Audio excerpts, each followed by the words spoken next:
Então, vamos prosseguir com o nosso estudo no livro de Atos dos Apóstolos. Hoje, no capítulo 6, do versículo 1 ao versículo 7. Trata da instituição dos diáconos, a instituição da primeira junta diaconal na história da igreja. Vamos orar ao Senhor mais uma vez. Santo Deus, obrigado, porque em Cristo Jesus nós somos reunidos como um corpo, do qual Ele é o cabeça, o Senhor, o esposo, e assim nós louvamos por pertencer ao Teu povo, te louvamos por fazermos parte da Tua família. E agora, Senhor, quando vamos estudar este trecho tão singelo da Tua palavra, que narra um momento tão importante na vida da Tua igreja, nós pedimos ao Senhor que esteja também nos orientando mais especificamente pelo fato de que em poucos dias teremos também um momento semelhante a este em nossa igreja, onde escolheremos 2 diáconos e 2 presbíteros. Pedimos ao Senhor que nos oriente em tudo para a glória do Teu nome. Em Cristo Jesus oramos e pedimos. Amém, Senhor. Diz assim a palavra de Deus: ora, naqueles dias, multiplicando-se o número dos discípulos, houve murmuração dos helenistas contra os hebreus, porque as viúvas deles estavam sendo esquecidas na distribuição diária. Então os 12 convocaram a comunidade dos discípulos e disseram: não é razoável que nós abandonemos a palavra de Deus para servir às mesas. Mas, irmãos, escolhei entre vós 7 homens de boa reputação, cheios de espírito e de sabedoria, aos quais encarregaremos deste serviço. E quanto a nós, nos consagraremos à oração e ao ministério da palavra. O parecer agradou a toda a comunidade, e elegeram Estevão, homem cheio de fé e do Espírito Santo, Filipe, Prócoro, Nicanor, Timão, Pármenas e Nicolau, prosélito de Antioquia. Apresentaram-nos perante os apóstolos e estes, orando, lhes impuseram as mãos. Crescia a palavra de Deus e em Jerusalém se multiplicava o número dos discípulos, também muitíssimos sacerdotes obedeciam à fé. A igreja estava crescendo. No versículo 1 e versículo 7 nós vemos a ênfase que Lucas dá a esse fato. Esse fato, a igreja estava multiplicando-se no seu número de discípulos, como diz o versículo 1, e com o crescimento, no avanço da palavra de Deus, multiplicava o número dos discípulos, conforme o versículo 7. É importante a gente ver como Lucas destaca essa verdade, esse fato, nesses 2 versículos. Lucas diz que naqueles dias, ou seja, nos dias subsequentes à prisão de Paulo, dos apóstolos Pedro e João, como nós vimos nos capítulos anteriores, os quais contrariaram a ordem dos sacerdotes, das autoridades, de que não pregassem em nome de Jesus, e foi justamente o que eles fizeram. Mas, com o crescimento da igreja, os problemas internos também começaram a surgir, fazendo-se necessário que os apóstolos organizassem melhor a estrutura da igreja. E para isso instituíram a primeira junta diaconal da história da igreja cristã. Então nós estamos falando aqui do fato de que a igreja ela é uma organização, e como tal, ela tem CNPJ, ela tem impostos a pagar, ela tem uma estrutura a manter, ela tem todo o aparato jurídico, como pessoa jurídica, como CNPJ. Mas nós não podemos esquecer que ela também antes de tudo, ela é um organismo, ela é o corpo de Cristo. É uma organização, mas é um organismo, ela é viva, ela tem os seus desafios, ela tem as suas dificuldades, ela tem os seus planos, os seus projetos, a sua atuação nesse mundo, não como uma mera organização, mas como um organismo, um corpo vivo, assim é a igreja de Cristo. Né? E é disso que se trata esse trecho, né? A organização do organismo. Vou tomar essa expressão como título da nossa meditação aqui. A organização do organismo. A organização da igreja é algo muito importante pelos seguintes motivos. O primeiro motivo é que ela ajuda na resolução de conflitos. No versículo 1 nós vemos que havia dois grupos dentro da igreja cristã primitiva. Havia o grupo dos judeus helenistas e dos judeus, os hebreus, né? A briga aí contra os helenistas e hebreus. Eram todos eles judeus. Os judeus helenistas eram judeus que falavam grego, a língua que foi escrita no Novo Testamento, na maior parte do Novo Testamento. Apesar dos judeus hebreus, eles falavam, a parte dos hebreus judeus falavam o hebraico, ou nos dias do Novo Testamento, o aramaico, né? Mas havia esses dois grupos, os helenistas, né, os judeus de fala grega, e os demais judeus. E qual estava sendo o problema? As viúvas dos helenistas estavam sendo esquecidas na distribuição diária, no socorro diário, nos mantimentos. Um dos deveres que Deus sempre exigiu do seu povo foi cuidar das viúvas, dos órfãos e também dos estrangeiros. Mais especialmente o órfão e a viúva, né? Que eram desvalidos. Por exemplo, se você ver lá em Deuteronômio 10, 18, Deuteronômio 14, 29, 24, 17, versículos 19, 20 e 21, entre outros textos, mostram o cuidado que Deus tinha com os órfãos e com as viúvas, né? Assim, tal preceito também era observado pelos cristãos nos dias do Novo Testamento. Apesar de toda a união que a igreja primitiva expressava, havia esses dois grupos, né? Os hebreus, os judeus de fala aramaica, chamados aqui de hebreus, e os helenistas, judeus de fala grega, né? Essa divisão estava causando outro problema, que era a falta de assistência dessas irmãs viúvas. A palavra esquecidas, né, lá no texto grego, literalmente significa negligenciadas, né? O que nos dá a entender que havia uma rixa entre esses dois grupos. Havia uma rixa entre esses dois grupos. Você lembra dos samaritanos? Os samaritanos eram judeus, mas os judeus não aceitavam os samaritanos porque os samaritanos eram tidos como judeus de segunda classe, judeus mestiços. No ano 722 a.C., quando a Síria invade o norte, Samaria, o norte de Israel e a sua capital Samaria, ela promove uma miscigenação cultural, ela mistura vários povos, ela pegava grupos de vários povos e levava para uma terra, e pegava parte daquele povo e levava para outro lugar. O objetivo era destruir qualquer sentimento nacionalista, qualquer identidade. E assim nasceu o povo, surgiram os samaritanos como judeus mestiços. Agora você imagina judeus falando grego. Para um judeu puro sangue, digamos assim, um judeu 100%, um judeu que falasse grego era um judeu que havia se submetido a uma outra cultura. Eram irmãos em Cristo, viviam na mesma igreja, conviviam na mesma igreja, mas dá-nos a entender que o fato dessas irmãs, dessas viúvas estarem sendo negligenciadas é algo quase que proposital. E aí então eles reclamam, eles levantam essa reclamação, né?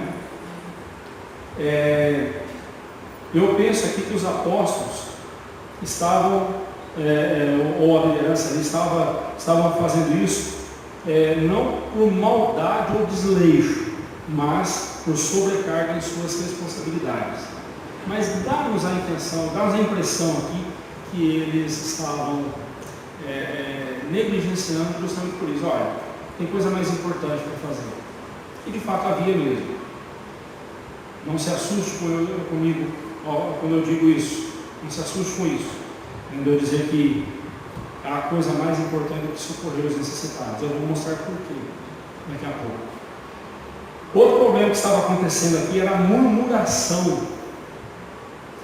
Não encontramos nenhuma passagem na Bíblia em que a murmuração é vista com bons olhos por Deus. Na peregrinação lá no deserto, nós vemos que os israelitas ficaram algumas décadas a mais no deserto por causa da murmuração.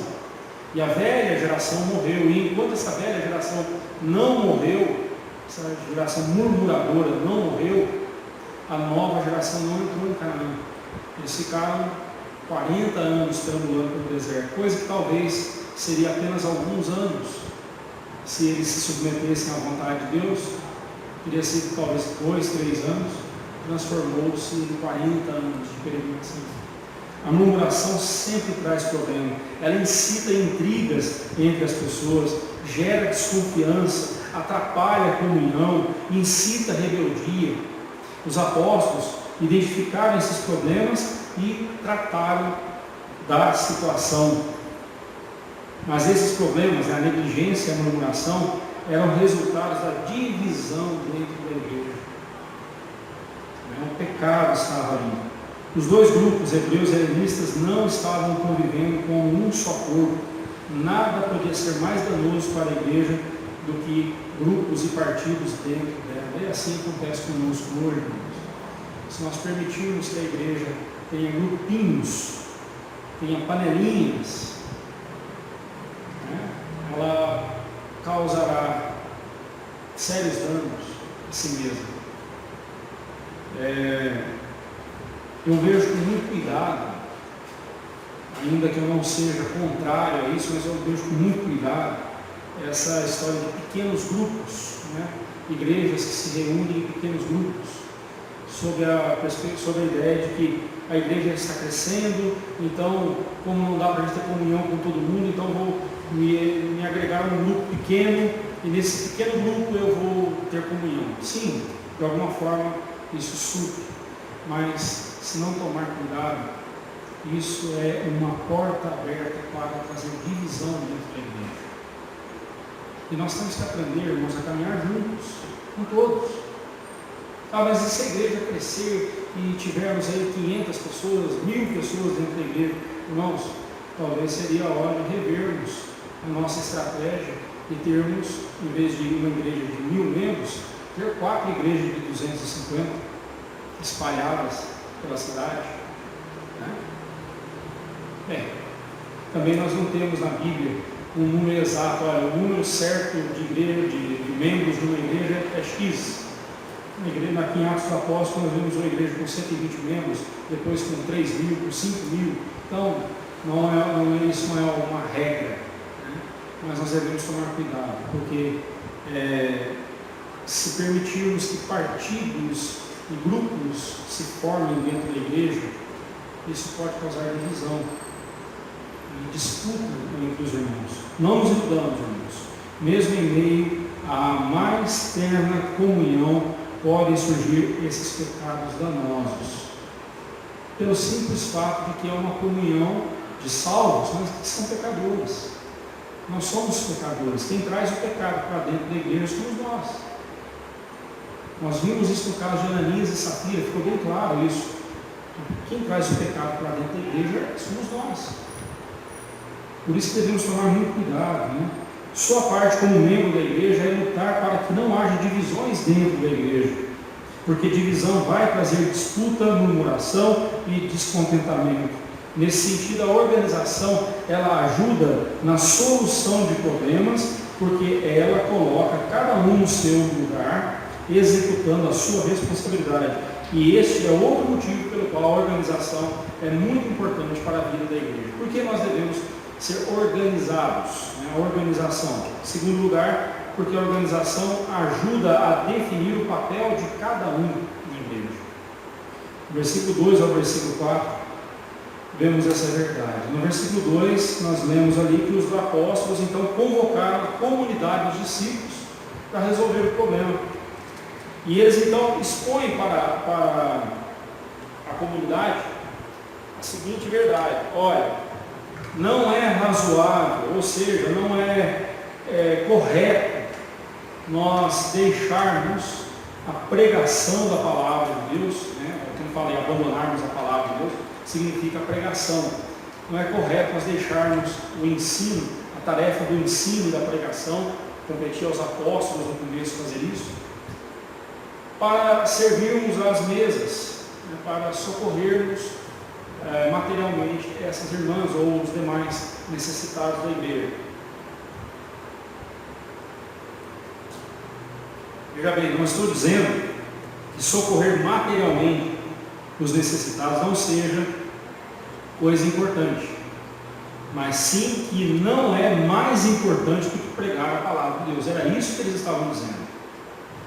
Eles foram comissionados para pregar a palavra de Deus, os apóstolos. Eles foram comissionados por Cristo para isso. O socorrer os necessitados, outras pessoas poderiam fazer isso.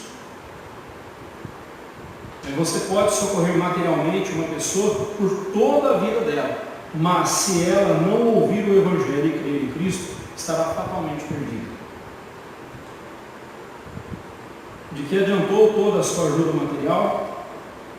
Às vezes, meus irmãos, os crentes são influenciados pelo humanismo e se esquecem de que qualquer outra instituição pode socorrer materialmente os necessitados, mas somente a Igreja de Cristo pode socorrê-los espiritualmente, e este socorro é o mais importante. Veja bem, não estou dizendo que não devemos fazer, eu até evito o nome ação social, eu prefiro um termo mais bíblico, obras de socorro, obras de misericórdia e socorro. Não estou dizendo que não devemos fazer isso. Aliás, a Bíblia nos manda fazer isso. Se um irmão nosso estiver passando necessidade, nós devemos socorrê-lo. Nós não podemos deixar esse irmão buscar socorro dos ímpios. Isso é uma vergonha para nós.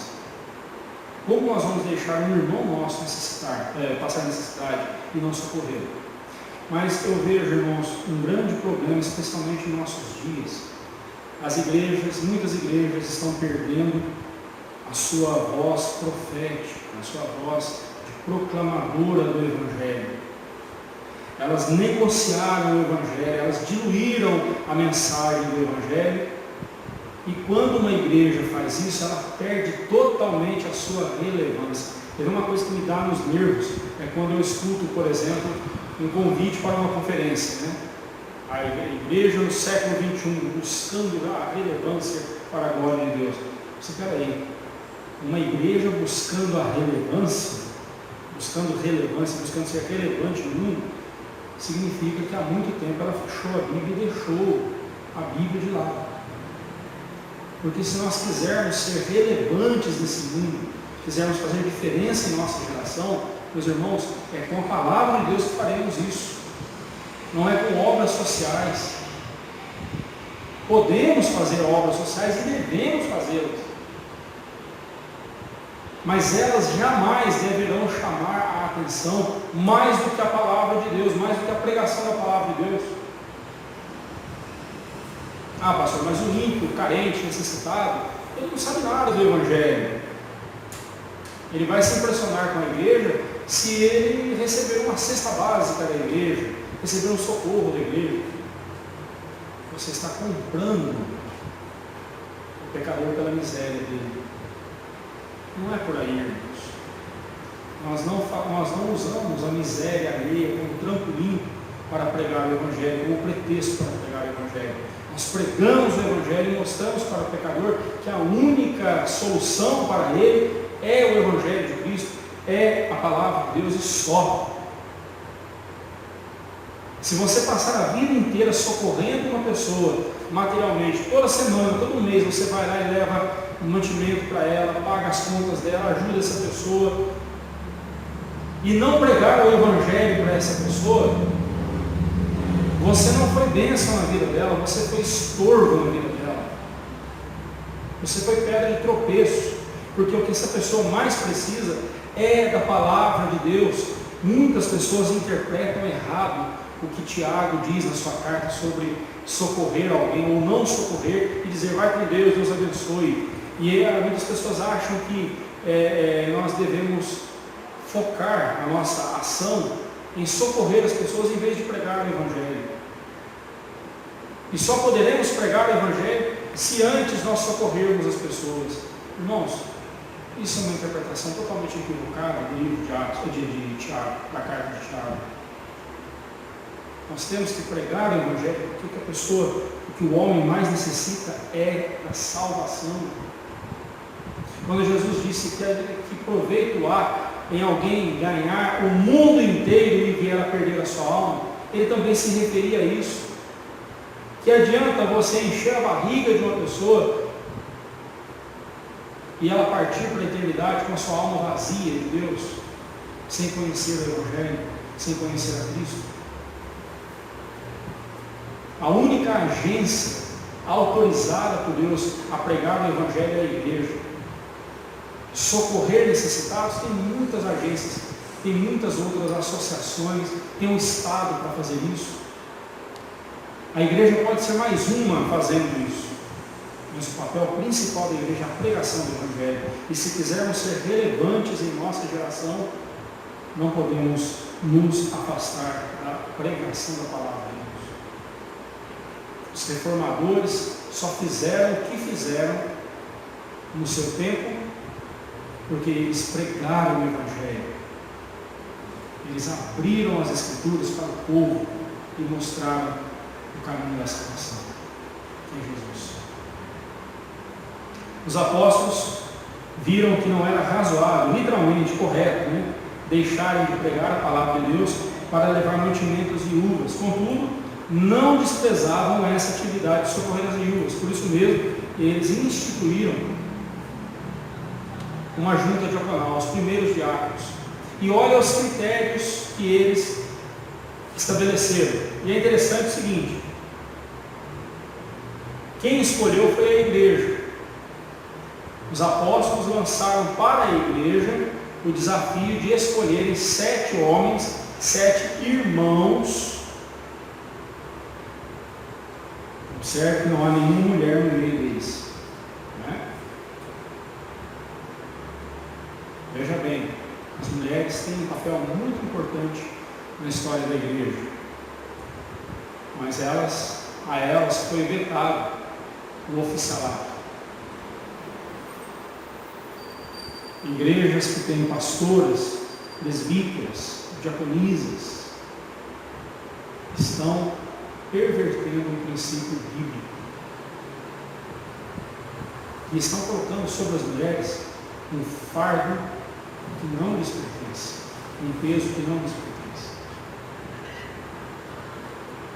Hoje eu publiquei lá no nosso grupo uma apostila pequena, 19 páginas apenas, sobre o oficialato, instruindo a igreja como como deverá escolher os seus. E ali eu falo, eu estudo com os irmãos, eu comento ali 1 Timóteo 3, quando ele fala sobre as mulheres. E ali eu entendo que são as mulheres dos oficiais, como elas devem se comportar. O papel de uma mulher é muito importante, muito importante. Mas coordenação feminina é algo que a Bíblia não nos ordena a fazer, não nos autoriza a fazer. E igrejas que estão partindo para essa direção estão desonrando um princípio muito sério da palavra de Deus. Mas esse assunto eu vou trabalhar com vocês em outra ocasião.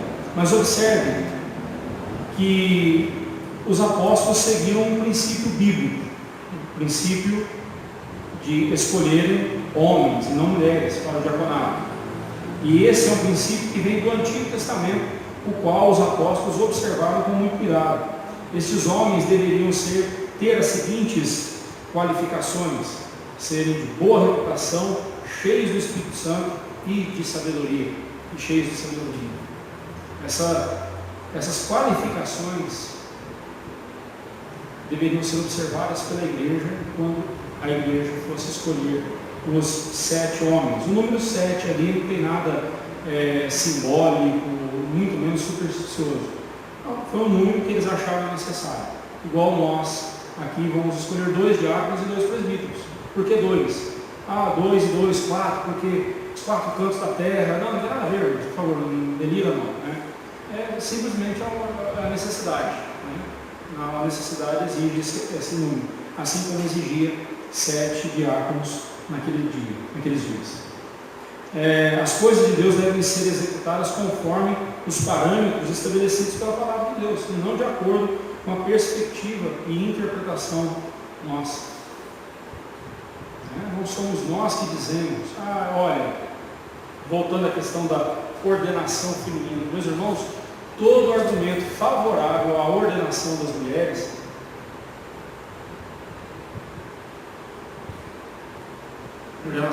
a um ofício na igreja, toda argumentação ela é sociológica e humana. Nada você encontra nas escrituras que dê respaldo para isso. Você não encontra respaldo algum nas escrituras. Quando alguém pergunta, mas por que na sua igreja não tem pastora? Por que na sua igreja não tem presbítera e diaconisa? Isso é porque não é bíblico, só isso. Só isso e tudo isso. Não precisamos de mais nada. Nossa igreja não ordena por esse motivo. E a Igreja Presbiteriana do Brasil é uma das únicas, se não a única igreja histórica que não sucumbiu a esse deslize. Muitas outras já têm essa prática há anos. Obviamente não é só esse o problema da igreja atual, né? Tem muitos outros problemas, mas esse é um dos mais evidentes. Outro fato sobre os apóstolos ali, outra ação dos apóstolos, é que eles foram humildes, né? Desde o começo da igreja cristã, os apóstolos foram os responsáveis pela administração dos recursos. Lembra de Ananias e Safira, ou antes, Barnabé vendeu o campo, foi lá e levou o valor aos apóstolos. Era costume da igreja trazer as ofertas aos apóstolos, para que os apóstolos então distribuíssem entre os necessitados na igreja. Eu posso dizer isso com muita tranquilidade, porque ele está aqui presente. O nosso tesoureiro, o senhor Alair, está aqui presente. Faz toda a diferença quando você tem na igreja um tesoureiro crente, ou oficiais crentes, faz toda a diferença. É triste, mas é uma das coisas mais comuns é vermos tesoureiros se achando donos do dinheiro da igreja. O senhor já viu isso muito, não é só ele? Ele que é o homem do dinheiro, né? É aquele para quem todo mundo pede bênção, né? A bênção, né? Libera o dinheiro, né? Então ele se sente. Irmãos, se você quer testar o caráter de um homem, confira a ele alguma autoridade, por mais simples que seja, e você vai ver como ele vai lidar com aquilo. Se ele lidar com zelo, com esmero, ótimo. Se ele se achar o dono da chave, e é ele que abre, ele que fecha, pronto, acabou, então você está diante de alguém que não é apto para o cargo. Agora você imagina, os apóstolos tinham essa autoridade. Eram eles que diziam quem devia receber, o quanto cada um devia receber. Eles é que davam o destino do dinheiro que era, ou das ofertas que eram trazidas. Mas no momento em que eles tiveram que instituir diáconos, eles tiveram também que entender o seguinte: quem vai administrar os recursos de agora em diante são os diáconos. Tem que ser humilde para fazer isso. Tem que ser humilde. Se você não for humilde, você não abriria mão. Se eles não fossem humildes, eles não abririam mão. Humildade, honestidade, responsabilidade, eles então demonstraram tudo isso quando eles passaram a responsabilidade para os diáconos, né? Nesse exato momento também os apóstolos agiram com humildade, pois também reconheciam que eram limitados e que alguém poderia fazer melhor fazer melhor do que eles aquele serviço. Quando eles disseram, vamos escolher então esses homens, vamos ordenar estes homens para cuidarem desse mistério, né, dessa área da igreja, eles estavam mostrando a humildade deles. Olha, tem alguém que vai fazer melhor do que a gente, porque nós temos algo mais importante para fazer. Nós temos que pregar o Evangelho. E é importante a gente entender também que o Novo Testamento ainda não estava pronto, aliás, estava sendo escrito. Os apóstolos não sabiam exatamente que eles estavam escrevendo o Novo Testamento, que viria a ser o Novo Testamento, mas eles sabiam muito bem que o que eles estavam pregando, ensinando, escrevendo para a igreja era palavra de Deus. Em momento algum você vê os apóstolos, por exemplo, Paulo e Pedro, que são os mais proeminentes, em momento algum vocês vão encontrá-los dizendo assim: olha, o que nós estamos escrevendo aqui, vocês sigam se vocês quiserem, é uma sugestão. Não, o tempo todo eles estão dizendo, estão mostrando a autoridade de quem fala em nome de Deus, tal como os profetas do Antigo Testamento. Por isso Paulo fala que a nossa doutrina está embasada nos apóstolos e nos profetas, Antigo e Novo Testamento. Eles seguiam na mesma autoridade que os profetas do Antigo Testamento. E o que eles estavam ensinando para os cristãos era com base no Antigo Testamento. Era o Antigo Testamento sendo interpretado e aplicado por eles agora à igreja cristã. E assim vai se compondo, vai se formando um Novo Testamento através das cartas, dos escritos, se forma um Novo Testamento. Nos dias aqui de Atos, o Novo Testamento não estava pronto do jeito que está aqui agora. Primeiro escrito do Novo Testamento possivelmente foi a carta de Tiago, por volta do ano 47 depois de Cristo, ou seja, uns 15 a 17 anos depois da morte de Cristo, foi escrita a primeira carta de Tiago. Atos dos Apóstolos, como nós vimos, foi aí um pouco depois, alguns anos ainda depois. Eles tinham uma tarefa muito importante para fazer,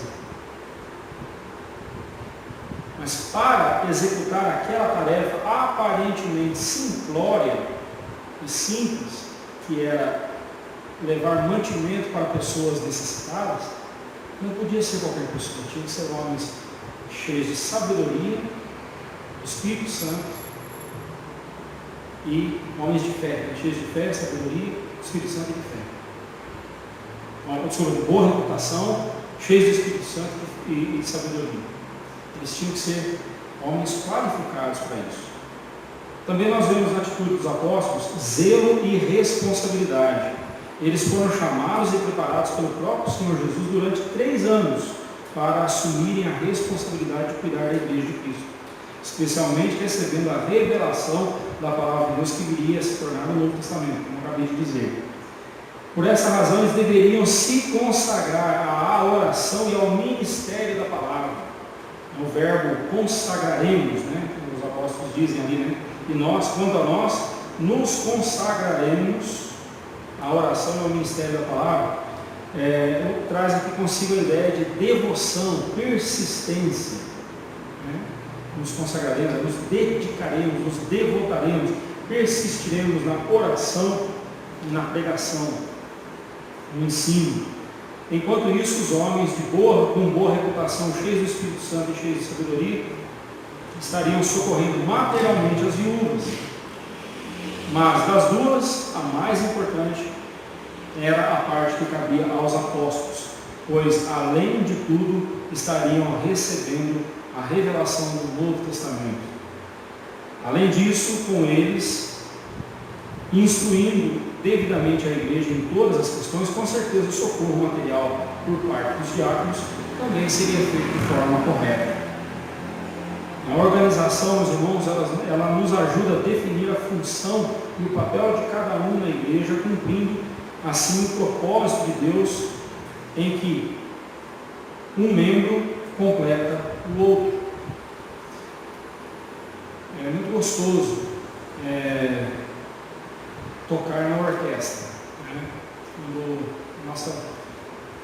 A nossa camerata que está bem pequena, está bem reduzida ainda. Alguns irmãos não têm podido estar conosco todos os domingos tocando, mas quando nós estamos tocando lá com o César, com o Maestro César, na orquestra, o projeto dele, que é uma orquestra bem maior, é muito interessante que no momento em que estamos afinando os instrumentos, dá vontade de sair correndo, né, Lucas? Dá vontade de sair correndo, porque o trombone falando sozinho ali parece um ganso berrando, parece um boi berrando. O violino lá no canto sendo afinado parece uma choradeira, né? E aí vai, né? Cada instrumento sozinho, isolado ali, é estranho. Mas quando cada instrumento segue a sua pauta, entra no momento certo e todo mundo acompanha o regente, eis que temos uma orquestra, algo agradável aos nossos ouvidos. A Igreja de Cristo se assemelha muito a uma orquestra, embora a Bíblia não use essa figura para falar da igreja, mas se assemelha a uma orquestra. Cada um tem o seu papel, e o papel de cada um é importante naquilo que ele faz, porque ele faz aquilo para a glória de Deus, e todo o objetivo de toda a igreja é a glória de Deus. O objetivo da igreja não é dar ao pastor o destaque, olha, a igreja do pastor Olivar, não, Deus me livre disso. Não fui eu que morri na cruz por você? Eu até tomo muito cuidado, em vez de falar a minha igreja, eu sempre digo, a igreja a qual eu sirvo como pastor, porque vocês não são meus, vocês não são minha propriedade, não é o meu nome que tem que estar em evidência, ou o nome de quem quer que seja aqui, mas o nome de Cristo. E quando nós zelamos pela organização, nós vamos ver que cada um faz o seu papel, cada um cumpre a sua parte. Isso é maravilhoso. E aí, o que o Celso faz complementa o que eu faço. O que eu faço complementa o que a Bia faz. E quando nós vamos vendo, a igreja toda se completa um no outro. E Cristo é exaltado. E Cristo se sobressai na igreja. Esse é o objetivo. Você sabe qual é o seu papel na igreja de Cristo? Se você já sabe, como você tem o executado? Saiba que todos nós somos importantes nesse processo. Cada um tem uma função, uma incumbência que o próprio Deus nos deu. Dedique-se em fazer bem a sua parte. E percebendo que pode repartir a responsabilidade com o outro, faça isso. Mas não deixe para o outro fazer aquilo que é sua responsabilidade sua. Cada um tem que levar o seu próprio fardo. Mas lá em Gálatas 6 fala que nós devemos, cada um levar o seu próprio fardo, mas também nós devemos levar a carga uns dos outros. Há uma carga que toda igreja tem que carregar, mas há uma responsabilidade individual. Cada um tem a sua responsabilidade. E se você não cumpre a sua, você vai atrapalhar outro de fazer a dele. De alguma forma você vai atrapalhar. Mas se você faz a sua parte, outro será abençoado.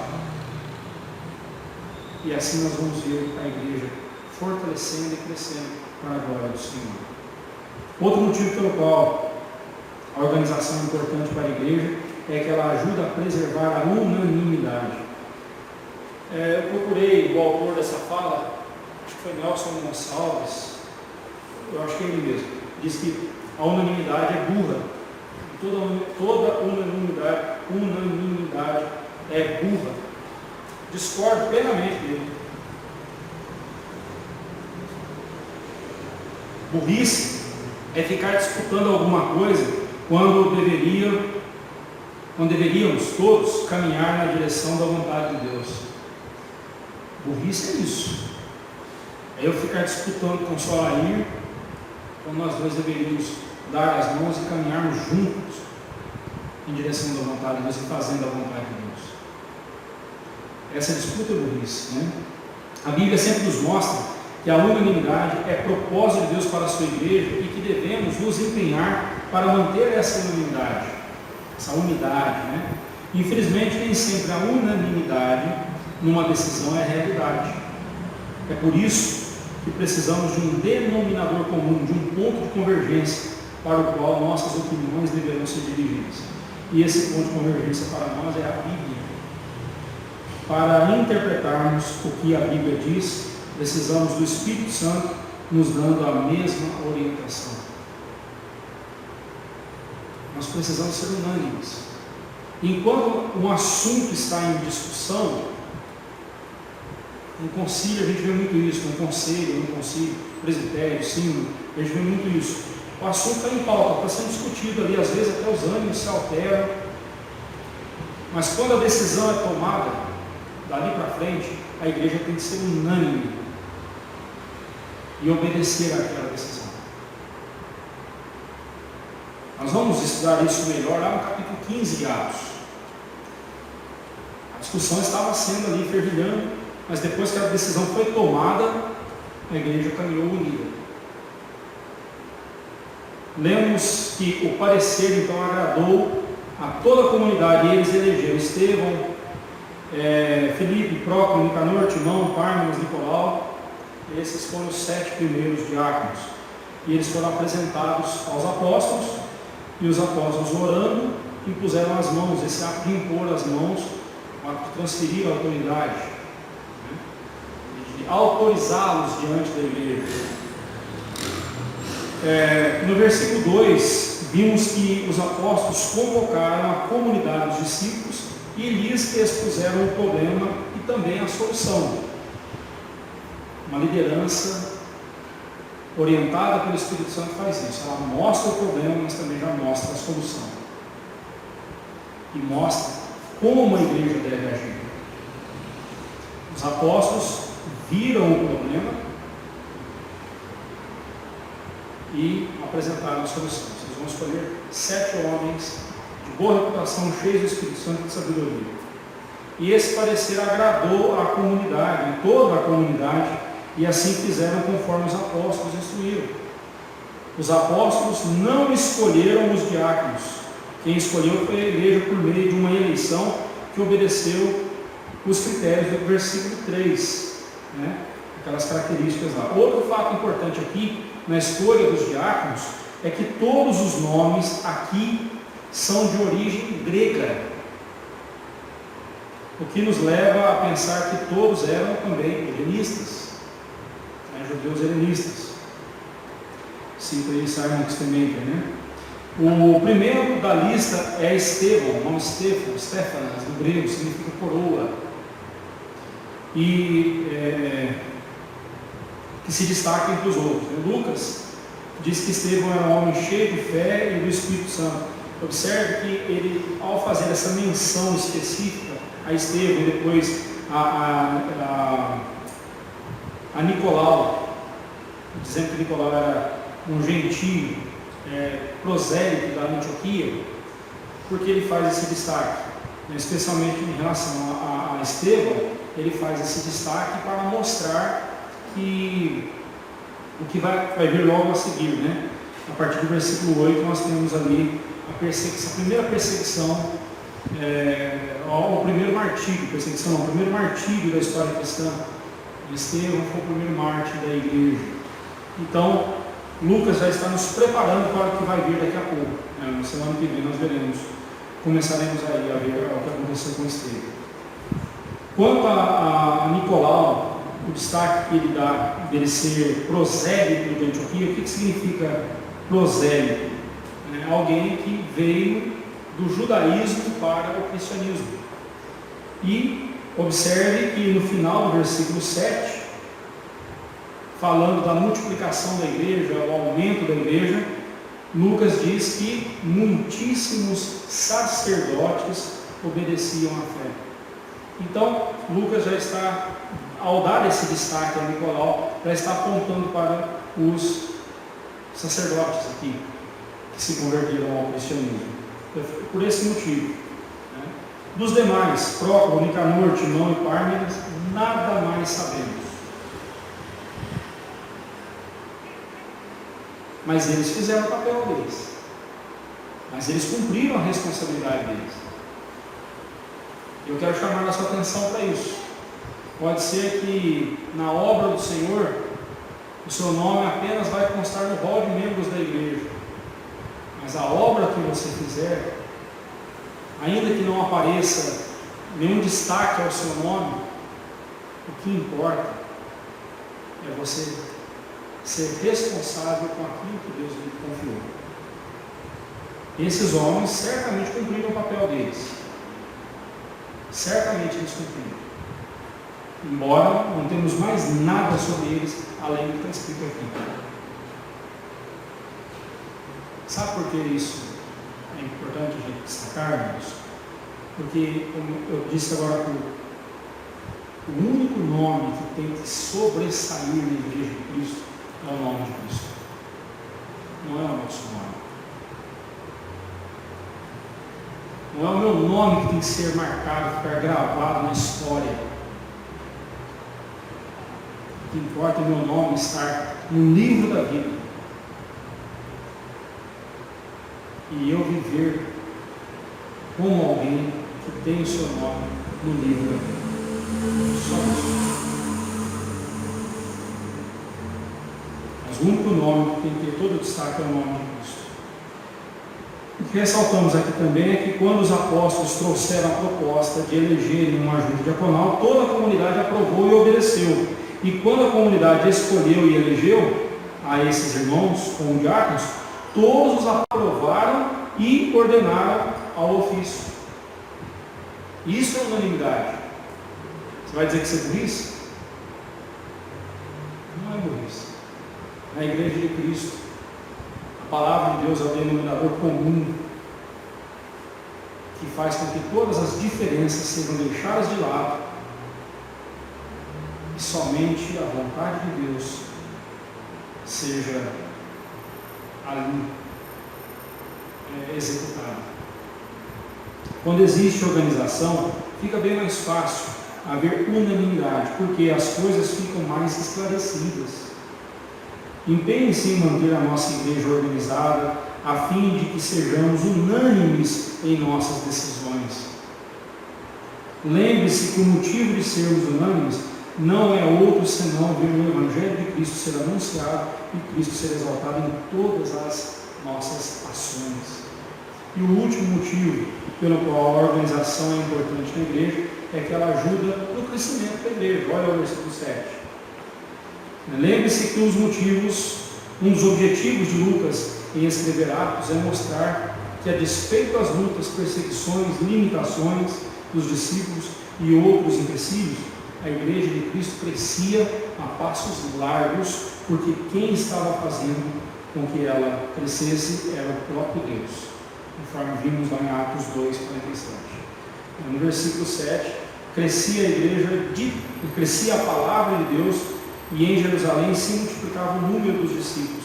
Também muitíssimos sacerdotes obedeciam à fé. A igreja, meus irmãos, ela cresce quando o Evangelho se expande pela face da terra. Queremos ver a nossa igreja crescer? Preguemos o Evangelho. Por que uma igreja não está crescendo? Eu vejo tantos cursos de revitalização de igreja e tudo mais. Não estou dizendo que não tenham valor, que não sejam importantes. Mas o que faz uma igreja crescer? A pregação do Evangelho e a oração. Observe que os apóstolos se dedicaram ao ensino, à pregação da palavra e à oração. São como duas asas de um pássaro. Um pássaro não voa com uma asa só. Da mesma forma, a oração e a palavra têm que caminhar juntas. A pregação da palavra e a oração. A pregação da palavra mostra ao mundo o poder de Deus. A oração mostra à igreja o poder de Deus. Quando a igreja prega a palavra no mundo, o mundo passa a conhecer o poder de Deus pela palavra. quando a igreja se põe em oração, ela mostra a sua dependência de Deus.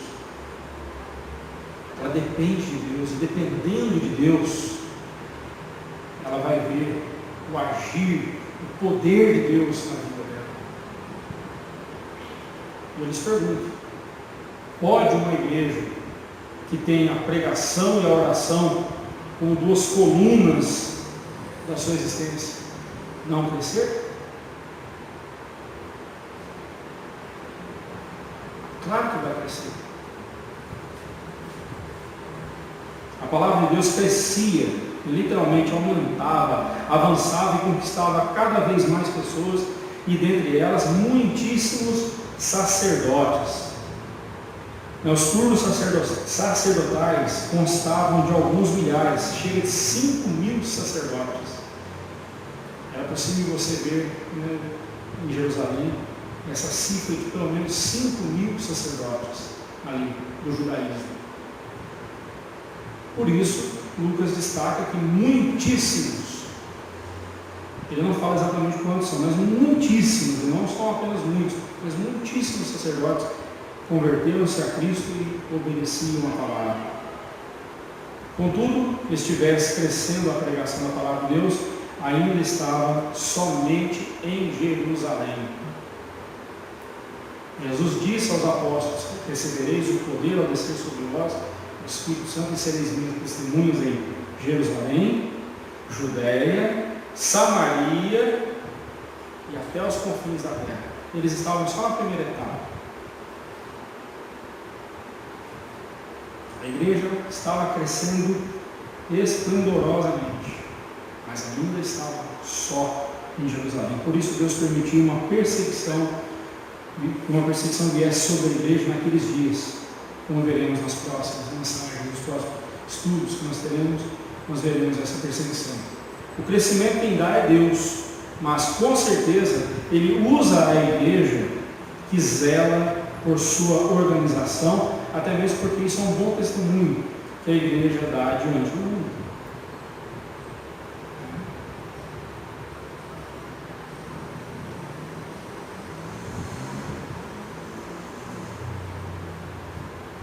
O escritório ou o quarto de uma pessoa bagunçado, vive sempre ali bagunçado, revela o coração daquela pessoa. A vida daquela pessoa é uma bagunça.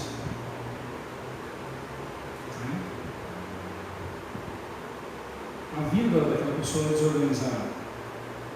Um quarto bem, está tudo bem com um quarto bem arrumadinho, sempre muito bem arrumadinho, também pode ser toque. Pode ser mania, né? Pode ser um toque também, né?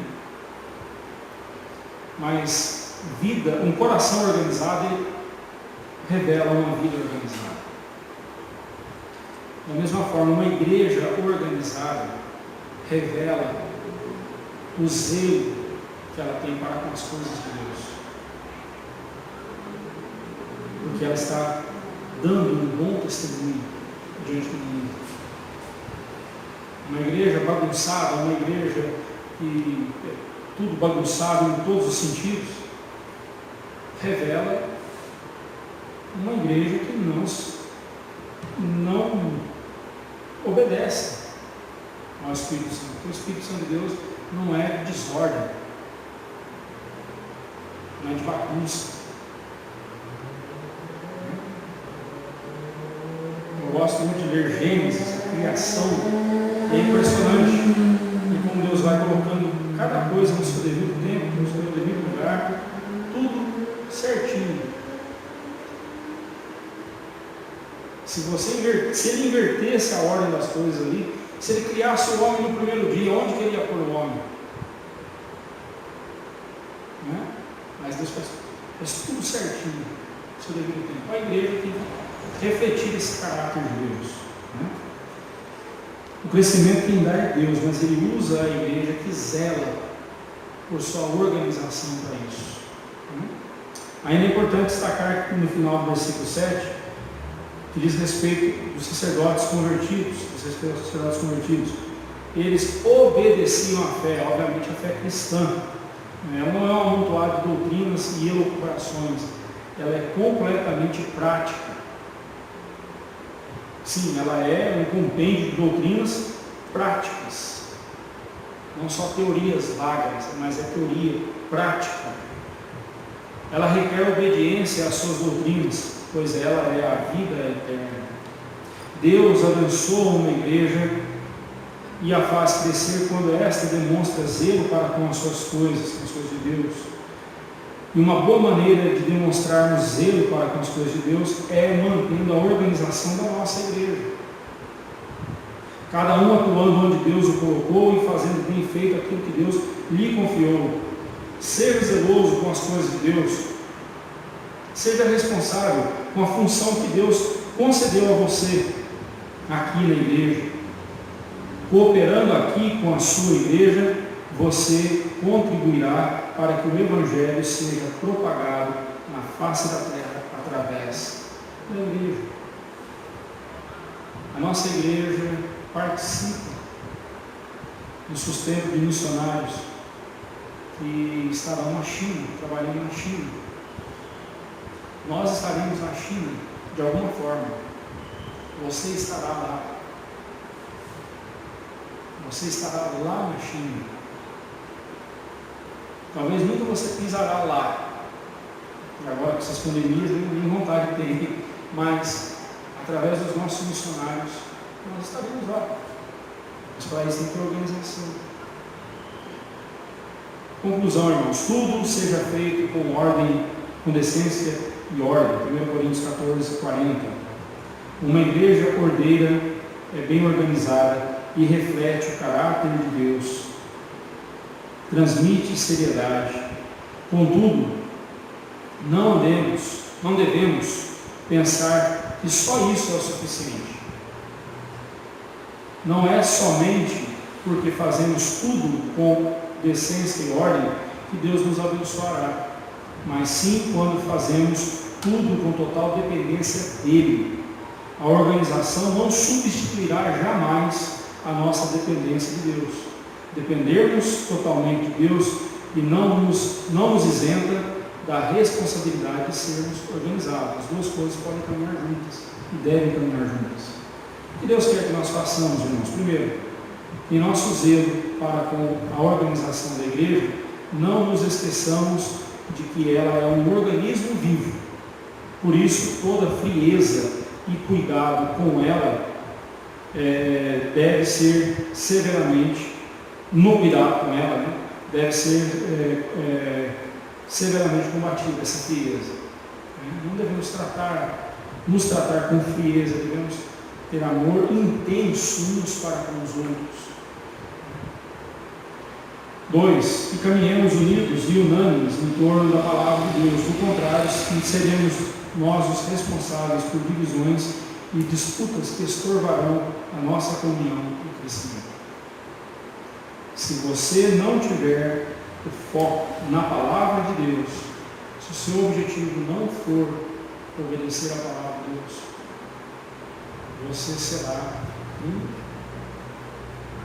problema em vez de ser bênção na vida da igreja. Crentes consagrados são bênção não só para si mesmos, mas também para a igreja. Que Deus nos ajude, que Deus nos faça sempre caminhar na direção da vontade dEle, da palavra dEle, que possamos honrá-lo em cada uma das nossas ações, cada momento da nossa vida, que nós cantamos no Instituto, e que o único nome em destaque na nossa igreja seja o nome de Cristo. A honra e glória a Deus. Amém.